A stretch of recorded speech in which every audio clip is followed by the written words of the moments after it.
Hello everyone, मेरा नाम Prince है और आज हम बात करेंगे कि जैसा कि हम लोग जानते हैं कि एसएससी सीपीओ का एग्ज़ाम चल रहा है, जो कि कल एग्ज़ाम हुआ है 2 शिफ्ट में। और ये एग्ज़ाम जैसे कि आप लोग को पता है 2 घंटे का होता है और आज एग्ज़ाम है और कल एग्ज़ाम होना है, मतलब 3 दिन ये एग्ज़ाम चलने थे। तो जो है कि आज मेरा शिफ्ट में मतलब पहली शिफ्ट में मेरा एग्ज़ाम था, तो आज हम बात करेंगे कि मेरा एग्ज़ाम कैसे गया है, मैंने कितने क्वेश्चन अटेम्प्ट किए हैं और क्या सेफ़ अटेम्प्ट हो सकता है, पेपर लेवल कैसा आ रहा है और मतलब कौन सा लेवल टफ़ है, कौन सा लेवल आपको मतलब कौन सा जो सेक्शन है किसमें टाइम कम पड़ रहा है या फिर टाइम मैनेज हो जा रहा है, कौन सा सेक्शन पहले आ रहा है, कौन सा सेक्शन बाद में आ रहा है। तो आज हम उस पे मतलब विस्तार से मैं क्वेश्चन बाय क्वेश्चन आपको बताऊंगा कि कौन से सेक्शन में कौन सा क्वेश्चन ज़्यादा टफ हो सकता है, जो कि आपको स्किप करना है, स्किप करके आगे बढ़ के बाद में क्वेश्चन आप अटेम्प्ट कर सकते हैं।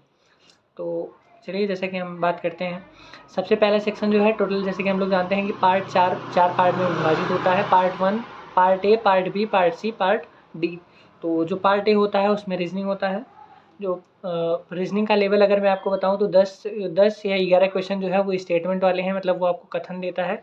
और नीचे आपको जो डिसीजन मेकिंग वाला होता है कि आपको कोई कंडीशन दी जाती है, आप इस परिस्थिति में है तो आप उस टाइम पे क्या एक्शन लेंगे। लेकिन आज उसमें लिखा था भावनात्मक रूप से, मतलब इमोशनल रूप से आपको आंसर करना है। तो ऐसे क्वेश्चन जो होते हैं वो कि जब तक आंसर की नहीं आ जाती तब तक कोई भी श्योर नहीं हो सकता है कौन सा आंसर हो सकता है। ऐसे क्वेश्चन कम से कम 5-6 थे और कथन निष्कर्ष वाले भी 2-3 थे। और ऐसे क्वेश्चंस थे मतलब कि अगर मैं आपको बताऊं ऑड इवन, जैसे कि चार चार एक क्वेश्चन में जैसे 4 ऑप्शन होते हैं, चारों ऑप्शन में 3 बोल रहा था, 3 सिमिलर हैं, एक ऑड कोई फाइंड करो। और उसमें जैसे कि नाम दे दिया हैदराबाद, आगरा और पटना, ऐसे करके नाम दे दिए। तो उसमें आपको फाइंड करना था, जैसे कि मेरे में क्वेश्चन आया था 3 कैपिटल था और आगरा जो है वो वैसे ही ऑप्शन में दे दिया गया था। तो आपको उसमें फाइंड करना था कि कौन सा करेक्ट है। ऐसे ही और ऑड इवन वाले क्वेश्चन आए थे, कम से कम 3 या 4 क्वेश्चन थे जो जिसमें हमें ऑड फाइंड करना था। भाई थोड़ा जुकाम हुआ है तो दिक्कत है। और उसके बाद अगर हम बात करें जो नंबर सीरीज़ में ऑड फाइंड करना था, वो भी मतलब अच्छे लेवल के क्वेश्चन, मुझे कम से कम 35 या 37 क्वेश्चन ऐसे थे जो नॉर्मल थे। उसके बाद के क्वेश्चन जो थे इसमें आपको दिमाग लगाना पड़ेगा अच्छे से। और नंबर सीरीज में जो ऑड इवन फाइंड करना था वो भी मतलब मल्टीप्लाई बाई 4 प्लस 5 ऐसे करके वो आगे बढ़ रहा था, जिसमें 2 फाइंड करने थे कौन से में ये रूल नहीं फिट बैठ रहा है, वो आपको फाइंड आउट करके उस पर करेक्ट ऑप्शन टिक करना था। उसके बाद अगर हम रीजनिंग में बात करें तो 2-3 क्वेश्चन ऐसे थे, जैसे कि अगर वो कोई डेट दे दिया कि 18 सितंबर को ये है, 18 सितंबर को चेन्नई में ये क्रिकेट मैच है या फिर कुछ भी है, तो 2 दिन पहले हैदराबाद में ये था, उसके 5 दिन बाद राजकोट में क्या होगा। ऐसे करके कम से कम 2-3 क्वेश्चंस थे। ऐसे क्वेश्चन में टाइम लगता है, क्योंकि अगर आपको लाइन खींच के करेंगे मेरे हिसाब से तब वो आपको ज़्यादा सही रहेगा और करेक्ट होने के चांसेस बहुत ज़्यादा रहेंगे, गलत कम होगा। ये रही बात पार्टी की। पार्टी में कैलेंडर क्लॉक कोई क्वेश्चन नहीं है, नॉर्मल है, जैसे कि एसएससी में पूछता है, तो आप लोग आराम से रहिए और करिए, ठीक है। उसके बाद जीएस में जो क्वेश्चंस हैं और रीजनिंग में एक बात और, अगर आपको कोई क्वेश्चन टफ लगता है तो पहले उसको आप स्किप करते चलिए। और रीजनिंग में अगर मैं एक टाइप की और बात करूँगा आज, एक टाइप मतलब जैसे कि बैंकिंग में हम लोग देखते हैं कि ये जो क्या बोलते हैं, रैंकिंग ऑर्डर वाले क्वेश्चन आते हैं। रैंकिंग ऑर्डर का मतलब जैसे सोमवार से लेकर रविवार तक का दिन दे दिया गया, इसमें ये लोग इतने दिन काम करते हैं, ये लोग इतने ऐसे गैप में बैठते हैं, तो ये इसके पहले कौन दिन काम करेगा, ऐसे वाला क्वेश्चन था। उसके बाद जीएस पे हम बात करते हैं। जीएस तो भाई हाई लेवल का मुझे लगा, क्योंकि कोई भी जो क्वेश्चन था, मैक्सिमम क्वेश्चन जो थे वो 2 लाइनर थे। 2 लाइनर का मतलब होता है ए बी करके था, एक सही है, बी सही है, या फिर आर कथन सही है, इसका स्पष्टीकरण सही है कि नहीं सही है। अगर आपको एक पता है और दूसरा नहीं पता है तब भी आपका क्वेश्चन वो ना के बराबर है, क्योंकि कई क्वेश्चन 2-3 क्वेश्चन तो मुझे गलत भी लग रहे थे, बाकी हो सकता है ना गलत हो, बाकी वो तो आंसर के आने के बाद पता चलेगा। अगर मैं आपको 2-3 क्वेश्चन मैं आपको बता सकता हूँ। पहली बात, पॉलिटी में मुझे तो नहीं दिखा भाई कोई क्वेश्चन, अगर आया हो तो हो सकता है कि अगर मुझे ना दिखा हो। पॉलिटी में कोई क्वेश्चन नहीं है, सोचिए आप। इकोनॉमिक्स में मतलब 2-3 क्वेश्चन है। करंट अफेयर जो है वो 23-24 या फिर मतलब बहुत पुराना पूछ रहा है, जैसे कि एक क्वेश्चन था 2023 में किसे साहित्य नोबेल पुरस्कार मिला था, जिसका, और एक क्वेश्चन था 2025 में पद्म विभूषण अवार्ड किसको मिला था, जो कि मरणोपरांत था। और एक क्वेश्चन जीएस में आया था, लेजिम कहाँ मनाया जाता है, और बंदी छोड़ जो ये वो होता है जैसे कि पंजाब में मनाया जाता है। ऐसे क्वेश्चन आए हुए थे। जीएस मुझे काफ़ी टफ लग रही थी, और लेकिन 30 मिनट होने के कारण लोगों ने अटेम्प्ट भी खूब किया है, मैंने भी ज़्यादा क्वेश्चन कर दिए हैं। लास्ट में मैं आपको बताऊंगा कि मैंने कौन से सेक्शन में कितने क्वेश्चन किए हैं और मतलब मेरा पेपर कैसा गया था, ये मैं लास्ट में आपको बताऊंगा। और पूरा वीडियो ज़रूर देखना भाई, कल आपको बहुत बहुत ज़्यादा हेल्प होगी। और जैसे जैसे मैं बताऊंगा, अगर आप उसको थोड़ा सा भी करते हैं तो आपको 3-4 क्वेश्चन अच्छे से मतलब आप प्रॉफिट उसका ले सकते हैं। ये पार्ट ए में रीजनिंग की बात हो गई, पार्ट बी में जीएस की बात हो गई। अब हम बात करते हैं मैथ्स की। मैथ्स में जो है, मैथ्स में अगर हम बात करें तो सबसे पहले जो है, अगर मैं आपको बताऊं, अगर आपने कोऑर्डिनेट ज्योमेट्री नहीं पढ़ी है तो आप एक काम करिएगा, मैं आपको बता देना कौन सा वीडियो देखना है, आपको बहुत हेल्प होगी।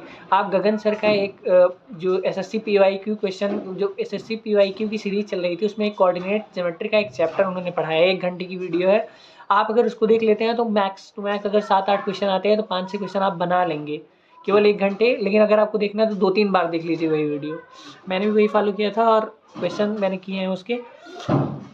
कोऑर्डिनेट ज्योमेट्री के अच्छे लेवल के क्वेश्चन थे, मतलब ऐसा नहीं है कि डायरेक्ट आपसे स्लोप पूछ लिया गया है, a/b कर दिए, -a/b कर दिए, ये सब ऐसा कुछ मतलब नहीं था। 1-2 क्वेश्चन हो सकता है ऐसे थे, बाकी वो इक्वेशन वाले क्वेश्चन थे, इक्वेशन बेस्ड थे। और जो एक होता है कि no solution, unique solution, infinite solution, इसके भी क्वेश्चन 2-3 आए हुए थे। ये रही कोऑर्डिनेट ज्योमेट्री की बात। और उसके बाद मैं बात करता हूँ कि मेंसुरेशन की बात। मेंसुरेशन भाई कम से कम 10-12 क्वेश्चन अगर हम प्रिज्म पिरामिड को ऐड करके चलें तब। प्रिज्म से अकेले 3 से 4 क्वेश्चन थे, जिसमें षटभुज का पूछा गया था, मतलब 6 वाले जो होते हैं उसका पूछा गया था। पिरामिड के 2 क्वेश्चन थे। और मेंसुरेशन के ऐसे क्वेश्चन थे फार्मूला बेस्ड थे, लेकिन आपको अगर फार्मूले याद है तभी आप कर सकते हैं, वरना आपको स्किप करना ही आपके लिए ज़्यादा उचित होगा। क्योंकि अगर आप उसमें एक कैसा था, जैसे हम लोग जानते हैं कि प्रिज्म में वॉल्यूम बराबर एरिया और बेस इनटू हाइट होता है। तो जो लेटरल सरफेस एरिया है बराबर lateral surface area perimeter of base into height, मतलब 2-2 फार्मूले एक क्वेश्चन में लग रहे थे। तो अगर आपको फार्मूला अच्छे से याद है तो आप अच्छे से कर पाएंगे, वरना आपको प्रॉब्लम वहाँ पे झेलना हो सकता है। और मैं आपको बताऊंगा कि यहाँ पे अगर आप यूनिट डिजिट और डिजिटल सम वगैरह लगाते हैं तो आपको हेल्प हो सकती है कम से कम 2-3 क्वेश्चन में। क्योंकि जैसे कि कोई क्वेश्चन में 3 है, 7 है, 11 है, उससे ही कौन सा डिवाइड हो रहा है, अगर आप ये पहले चेक करके करेंगे तो आपका टाइम बच सकता है। लेकिन इस पर दिक्कत, मतलब रिस्क, बहुत रिस्की होता है क्वेश्चन, तब लगा गलत भी हो सकता है। और इसके बाद अगर हम बात करें परसेंटेज के 1 से 2 क्वेश्चन थे, जिसमें पास फेल वाला क्वेश्चन आया हुआ था। इलेक्शन का कोई क्वेश्चन नहीं था, पास फेल का क्वेश्चन था, अच्छा क्वेश्चन था वो। उसके बाद प्रॉफिट लॉस का एक क्वेश्चन था, रेशियो का एक क्वेश्चन था, मिक्सर एलिगेशन का एक क्वेश्चन था, और टाइम स्पीड एंड डिस्टेंस का एक क्वेश्चन था, टाइम एंड वर्क का एक क्वेश्चन था। ऐसे ऐसे करके क्वेश्चन थे। ज्योमेट्री सर्कल का एक क्वेश्चन था, समलंब चतुर्भुज के क्वेश्चन आए हुए थे, सम चतुर्भुज के क्वेश्चन आए हुए थे। तो मैक्स टू मैक्स मेरे हिसाब से कम एडवांस तो 37-38 क्वेश्चन केवल एडवांस मैथ से है। केवल 10 से 12 क्वेश्चन है जो अर्थमेटिक से है। तो जिसका एडवांस मैथ वीक है उसको बहुत प्रॉब्लम होने वाली है। अब हम बात करते हैं इंग्लिश की। इंग्लिश में भाई ऐसा है कि जैसे कि जो वोकैब है, वोकैब मुझे ईजी लग रही थी।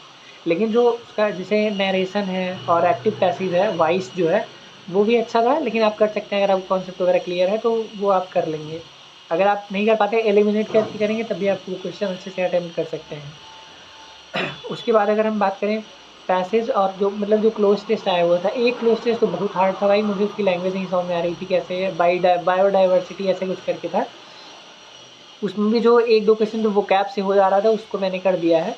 और जो दूसरा क्लोज टेस्ट था वो क्या बोलते हैं, हीमोग्लोबिन से कुछ ऐसे, मतलब बॉडी हीमोग्लोबिन से रिलेटेड कुछ है, जो हमारी फीमेल्स हैं उनमें क्या ऐसे होते हैं, ऐसा कुछ करके था, मुझे याद नहीं है एग्जैक्ट। हीमोग्लोबिन से रिलेटेड ये मुझे पता है। और उसमें उसमें मतलब अगर 5 क्वेश्चन थे तो 2 या 3 क्वेश्चन आते थे जो वो कैप से डायरेक्ट हो रहे थे। मतलब एक अगर मैं आपको बताऊँ, इंसीडियस का पूछा गया था, एक्सोनरेट था, और ऑब्फस्केशन जो उसका मतलब कन्फ्यूज़न होता है वो था।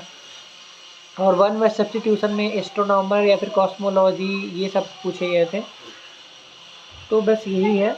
अगर आपको कोई और कुछ पूछना है तो मैं सबसे पहले अगर मैं आपको बताऊं तो मैंने जो है अटेम्प्ट 187 क्वेश्चन अटेम्प्ट किया है।